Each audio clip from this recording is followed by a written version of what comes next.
Mr. Speaker, parliamentarians, honored guests, friends, we gather today at a pivotal point in history. This is a time of incredible uncertainty. Attacks upon the rules-based international order threaten to upend the peace and prosperity that have been the bedrock of Canada's success.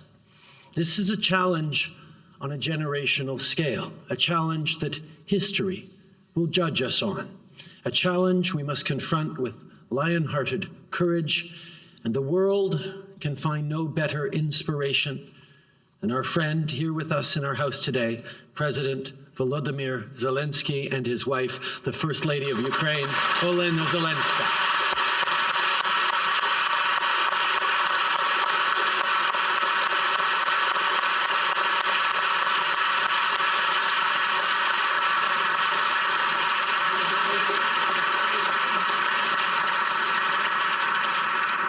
One year, 6 months, and 29 days ago, Vladimir Putin launched a full-scale invasion of Ukraine, unleashing a campaign of violence and brutality that has left countless dead and forced millions to flee.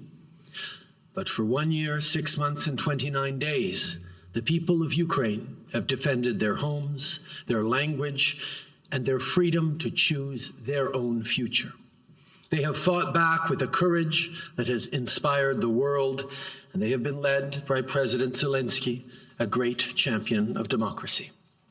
Monsieur le Président Zelenskyy, President Zelenskyy, in March of last year, you addressed our parliament virtually. In June of this year, I addressed your parliament in Kyiv, the Verkhovna Rada, where I was touched to see so many Canadian flags in the chamber. Today, you are able to be here in person to speak about the fight for your democracy and your freedom. And you do it to remind us that in your country, Russia continues its assault, and Ukrainians are sacrificing their lives. Monsieur le Président Zelenskyy, President Zelenskyy, we speak regularly. We've spoken about what is happening at the Zaporizhzhia nuclear power station and the environmental destruction caused by Russia's tactics. We've spoken of the human toll, children kidnapped, and people who are being taught to hate. I've seen Putin's destructive evil firsthand during my visits to Ukraine since the war began. I saw it in the bombed-out neighborhoods, in the bridges reduced to twisted steel, in the abandoned homes. I also saw it in the faces of your citizens. They walked down the street, sat in cafes, daily life seemingly persisting, but with everyone I spoke to, I saw in the backs of their eyes the weight of this war, the fear for their fellow Ukrainians on the front lines, the anxiety that another air raid siren would go off at any moment, the loss of a loved one. The toll of this war on the mental health and well-being of Ukrainians is immeasurable. I know, First Lady Zelenska, you are dedicated to the work to address this. So today we are providing funding to support mental health care in Ukraine as we continue to applaud your tremendous leadership in these difficult times.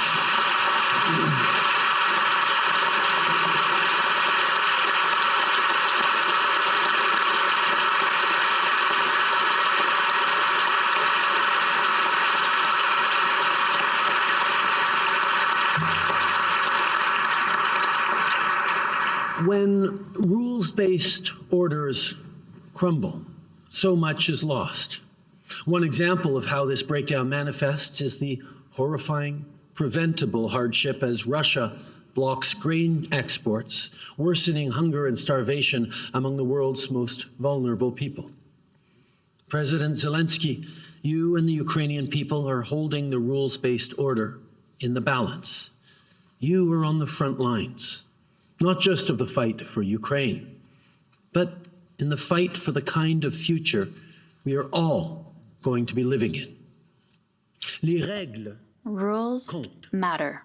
Following the Second World War, The bloodiest and deadliest conflict humanity has ever known, the whole world's nations agreed on a common set of rules and principles to reestablish peace. For 3/4 of a century, these rules have allowed historic prosperity. They have fostered trade, given citizens the necessary confidence to invest in their future, and helped millions of people escape poverty.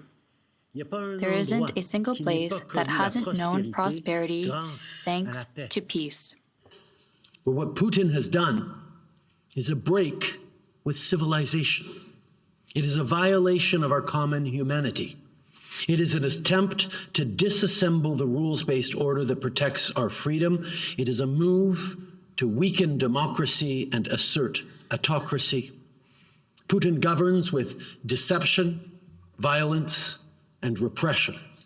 He imprisons his own people and stirs up ugly sentiments of xenophobia and racism.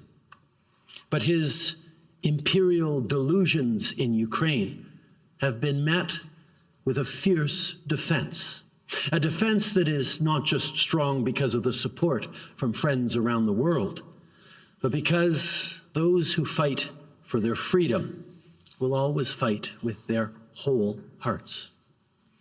C'est pourquoi that is why we must all fight by all possible means. We must speak out loud and clear against violations of national sovereignty and affronts to international law. Violations to the rules-based international order must be denounced, and aggressors must be held responsible for their actions. That has always been our government's position. That is why, without exception, we oppose authoritarian states, and we stand by those who defend international law, universal human rights, and the ability of all peoples to decide on their own future. That is why we remained faithful to our principles when Michael Kovrig and Michael Spavor were arbitrarily detained by China. There are countries that are bending or breaking the rules, political forces that are pandering to demagoguery. And we are all experiencing a rise of disinformation, some state-sponsored, some politically motivated, that twists facts and refuses evidence and science. In this era of uncertainty and of resurgent great power competition, rules are what will protect us. And it's not enough for them to just be written down somewhere. We must advocate for them, stand up for them, and live by them. History will judge us on how we defend democratic values. And Ukraine is at the tip of the spear in this great challenge of the 21st century. That's why Canada and Canadians are there for Ukraine, and why we stand so unequivocally against Russia. It's why people across Canada have welcomed with open arms over 175,000 Ukrainians, some of whom are here with us today.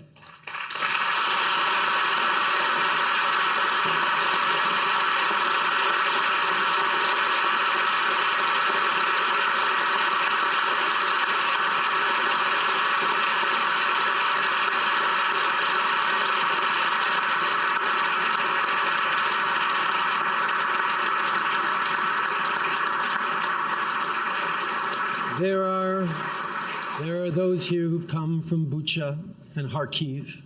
They are part of a group of Ukrainian scientists who found safety in Canada, and their expertise in the clean economy is helping the world unwind its dependence on the fossil fuels weaponized by despots like Putin. We also have leaders from the Ukrainian-Canadian community like Rysya and others.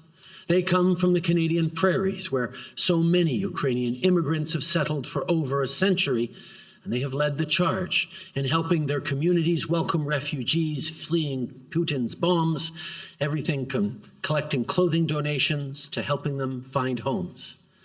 We're also joined by Agnes and Susan, who lost their brother Anthony, a humanitarian volunteer, just 12 days ago.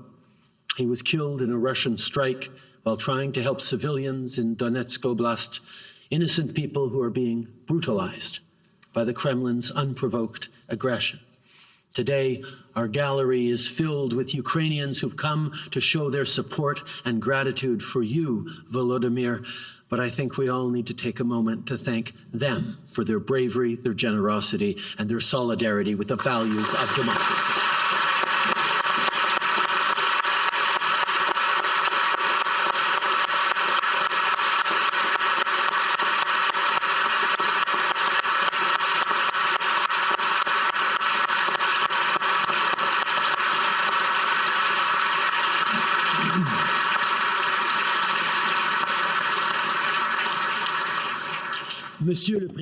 President Zelenskyy, I have clearly said that our government will stand by you for as long as it takes. Canada has provided nearly $9 billion in military, financial, and humanitarian support to Ukraine since Putin began his war of aggression. Today, we are making a longer-term, multi-year commitment that provides predictable, steady support to Ukraine. It will include $650 million over 3 years for 50 armored vehicles, including medical evacuation vehicles that will be built by Canadian workers in London, Ontario.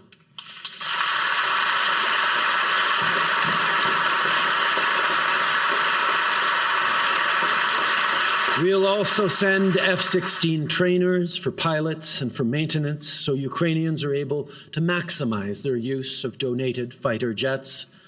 We will continue to work with our partners, including within NATO, to provide unwavering support, and we will continue to provide economic support to Ukraine over the next year so that it remains a strong, dynamic, and prosperous democratic country. But our greatest hope is that you won't need military or financial support for long, and that peace returns soon.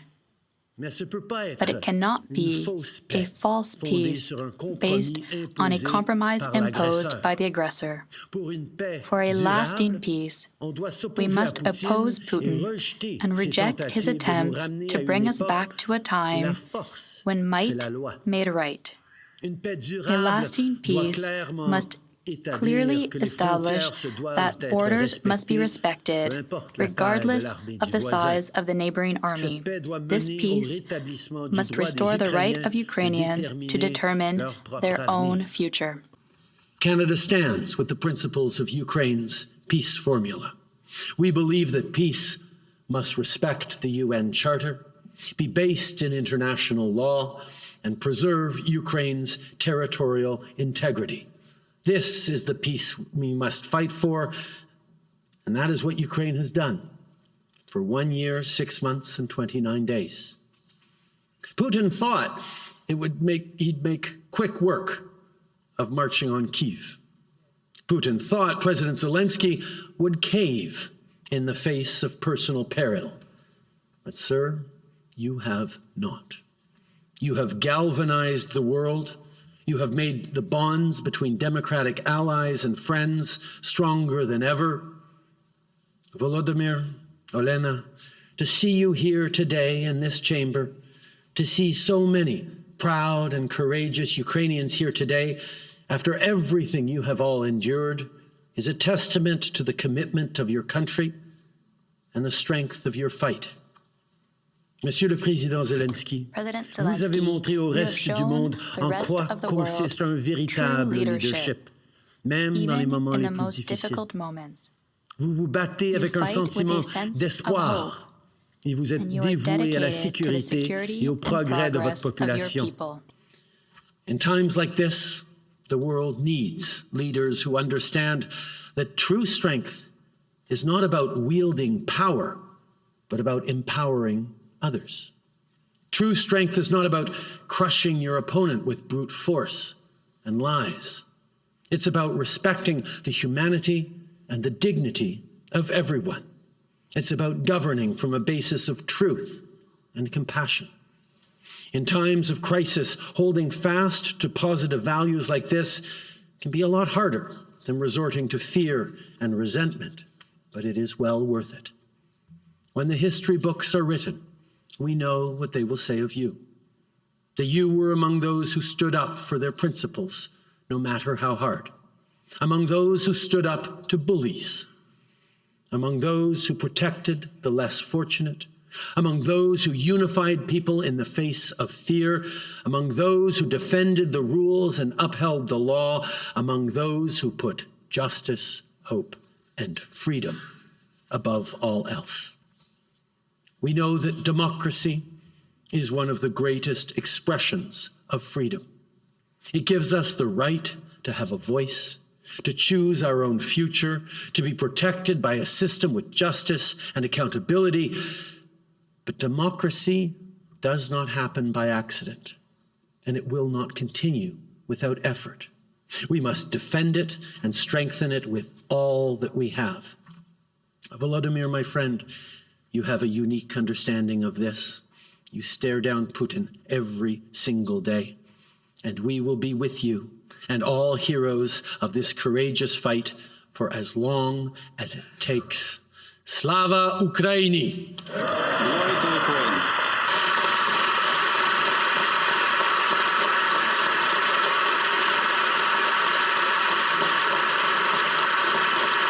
Mr. Speaker, it is now my distinct honor to welcome President Volodymyr Zelenskyy of Ukraine to address this House.